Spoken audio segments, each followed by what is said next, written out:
नमस्कार बंधुरा आजकेও हाजिर হয়ে গেলাম একদম নিরামিষ একটা টিফিন রেসিপি নিয়ে। আর এটা খুবই কিন্তু স্বাস্থ্যকর খাবার।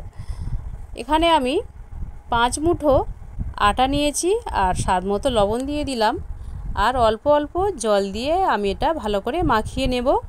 যেমন ভাবে আমরা রুটি করার সময় মাখিয়ে নিই সেইভাবে মাখিয়ে নিতে হবে। এখন আমার মাখা হয়ে গেছে, এটা ঢাকা দিয়ে আমি এক সাইডে রেখে দেব। আর এদিকে মিষ্টি কুমড়ো আমি কেটে রেখেছি। এই কুমড়োটা আমি একদম সরু যে গ্রেটারটা আছে সেই গ্রেটারটা দিয়ে সরু দিকটা দিয়ে আমি এটা ভালো করে গ্রেট করে নেব। দেখুন এইভাবে এইরকম হবে, সরু সরু ঝিরিঝিরি মতো এইরকম গ্রেট করে আমি নিয়েছি কুমড়োটা, যাতে খুব ভালো তাড়াতাড়ি সিদ্ধ হয়ে যায় সেই জন্য সরু দিকটাতে আমি নিয়েছি। আর এখানে স্বাদ মতো লবণ দিয়ে দিলাম আর একটু মশলা দিয়ে দিলাম, সবজি মশলা দিয়ে দিলাম। আর এখানে কর্নফ্লাওয়ার দিয়ে দিলাম অল্প একটু, 1 থেকে 1.5 চামচ মতো কর্নফ্লাওয়ার দিয়ে দিলাম। দিয়ে আর একটা কাঁচা লঙ্কা ছোট ছোট করে কুচি করে দিয়ে দেব। আর এখানে 1 মুঠো ভর্তি করে আমি চীনা বাদাম নিয়েছি। এটা খুব ভালো করে আমি হামানদিস্তাতে খুব ভালো করে গুঁড়ো করে নেব, একটু ভাঙা ভাঙা করে নেব। এটা ভাঙা ভাঙা করে নিয়েছি বাদামটা। এখন এটা খুব ভালো করে মাখিয়ে নেব, খুব ভালো করে মাখিয়ে নিতে হবে। আমি হাতের সাহায্যে ভালো করে মাখিয়ে নিলাম, চামচ দিয়ে খুব ভালোভাবে মাখানো যাচ্ছে না, তাই হাত দিয়ে খুব ভালো করে এটা মাখিয়ে নেব। এখন মাখানো হয়ে গেছে, দেখুন বন্ধুরা এইরকম হবে। পরিমাণটা আপনারা নিজেদের মানে যতটা লাগবে তেমনভাবেই নেবেন। এখানে এখন আটাটা আরও একবার খুব ভালো করে মেখে নেব। নিয়ে এরকম ছোট ছোট লেচি আমি কেটে নিয়েছি। আর এখন ছোট ছোট রুটিগুলো আমি বানিয়ে নেব। অল্প অল্প আটা দিয়ে এটা বেলে নেব ছোট ছোট রুটির আকারে।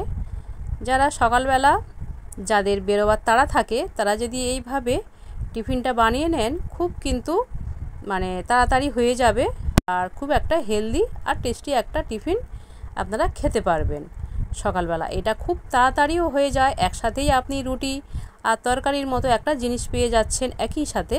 সেজন্য এইভাবে বানিয়ে নিলে আপনাদের কিন্তু তাড়াতাড়ি হয়ে যাবে আর সুবিধাও হবে। তাই জন্য আমি এটা শেয়ার করলাম।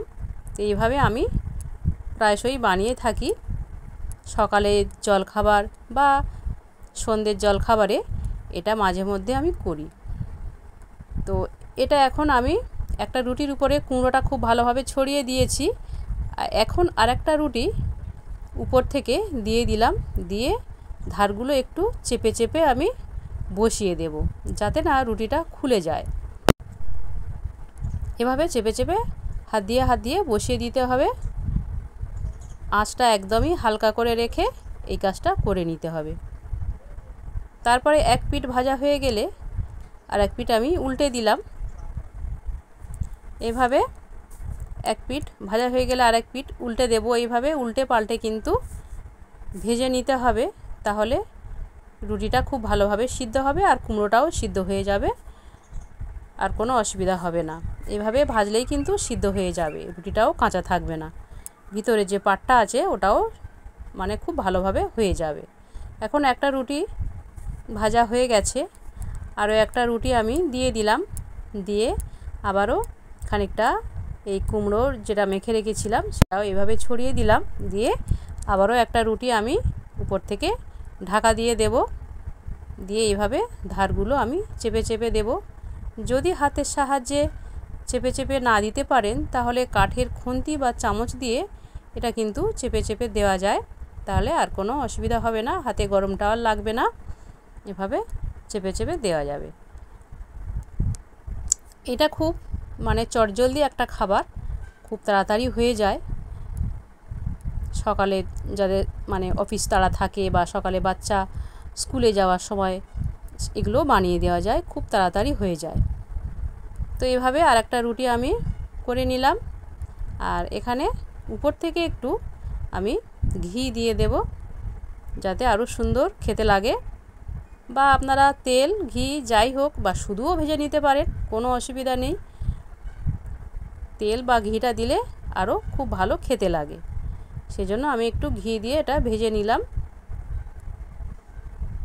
উপরের বাড়তি ঘিটা দিয়ে দিলাম কড়ার মধ্যে, আবারও উল্টে দিলাম, দিয়ে চেপে চেপে ধারগুলো চেপে চেপে ভালো করে আমি ভেজে নিলাম। এভাবে উল্টে পাল্টে ভেজে নিতে হবে, তাহলে কিন্তু এপার ওপার সব পারি মানে রুটির আরেক পাটটা সিদ্ধ হয়ে যাবে, কুমড়োটাও ভালোভাবে সিদ্ধ হয়ে যাবে। আর এভাবে খুব তাড়াতাড়ি একটা টিফিনও তৈরি হয়ে যায়। এভাবে আমি 4 পিস কেটে নিয়েছি, এরকম পিস পিস করে কেটে নিয়েছি। দেখুন বন্ধুরা, এইভাবে কত সুন্দর হয়েছে ভিতরটা। এক্সট্রাভাবে আর তরকারি প্রয়োজন লাগবে না, এইভাবে বানিয়ে নিলে খেতেও খুব ভালো লাগে। দেখুন বন্ধুরা, এইভাবে আমি সাজিয়ে নিয়েছি। আমার এই ভিডিও যদি ভালো লাগে আমার সঙ্গে থাকার অনুরোধ করলাম। আর এতক্ষণ ভিডিওটা দেখার জন্য আপনাদের অসংখ্য ধন্যবাদ। আর এটা আরও টেস্টি আর হেলদি বানাতে আমি একটু টমেটো সস দিয়ে দিলাম, আর উপর থেকে একটু সাদা তিল ছড়িয়ে দিলাম। আর যদি ভালো লাগে লাইক করবেন। ধন্যবাদ।